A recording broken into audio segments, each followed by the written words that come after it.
So that's a point we're pondering the moment.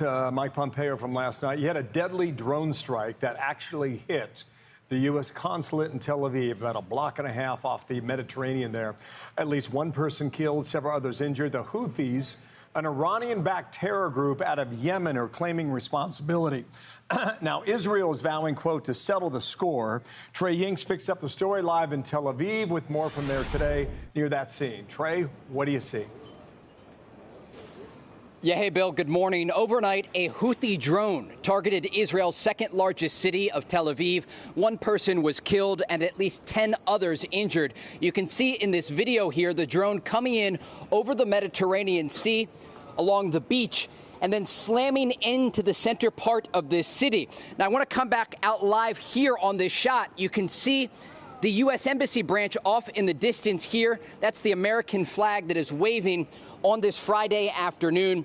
We were here overnight as emergency responders rushed into the buildings nearby. They were looking for survivors in the aftermath of this attack. But this entire incident really shaking the city as the war with Gaza and the war with Lebanon continues. One man describes his experience overnight. Take a listen. Around, I think, 3:15, just woke up to a blast, like a shattering blast. And it was a fight or flight, and I just was in panic. I ran upstairs to my best friend's apartment. I knocked on her door and I was like, what the hell is happening? And she was like, we heard it too. Texted my family. Israel attacked by a drone in Tel Aviv. Stay on your watch. Shalom, giving all honor, glory, and praise to YAHAWASHI, YAHAWASHI, QADASH, the belongs to the elders at Great Millstone, taught me the truth of the Spirit. Sing honor to the elect, peace and blessing to the 1/3. It's just a quick video. As you understand, there's been a drone attack on the U.S. Embassy in Israel, as you've seen from the video in the beginning. I think they said 10 people have been injured, 1 have been killed. They say that 5 drones were deployed to attack Israel or Tel Aviv, but 4 were intercepted. I guess 1 got through, and that's where the damage came in at. This is what's being reported as, listen, it's no different. Let's be honest. There's something Jake would do in the world. Pow, pow, take out your enemy, then make a rap song about it. Have you noticed that every time an attack happens, oh, we did it. Oh, yeah, we claim that. Oh, yeah, we did it. Like, really? If someone does a hit, they go, oh, yeah, we did that. Yeah, put some respect on us. Like, so a lot of these times I look at these articles, or just like in the sports, how they say sources say that LeBron James isn't happy with such and such, but did LeBron say that, you know? So a lot of this stuff you got to take with a grain of salt. But the fact that the attack happened is major in a sense, all right? And there's a lot going on throughout the world.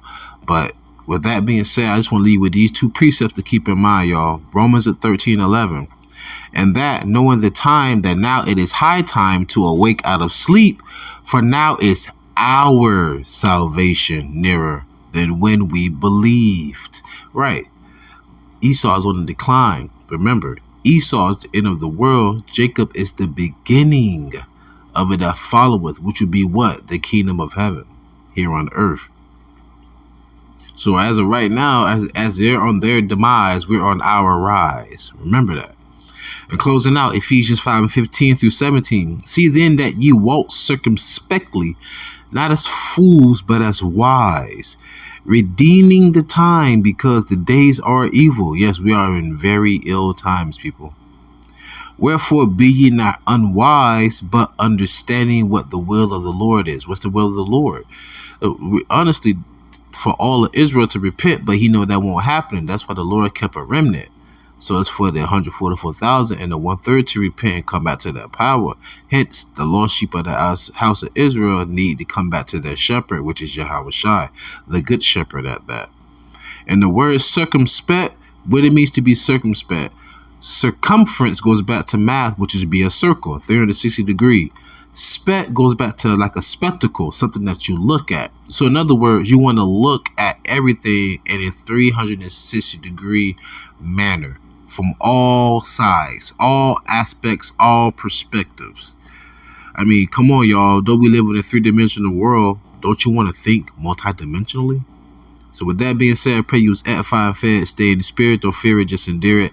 Ask for forgiveness, pray without ceasing, stay humble, remain diligent. Kwama Allah, Maflaba Ball, Shalom.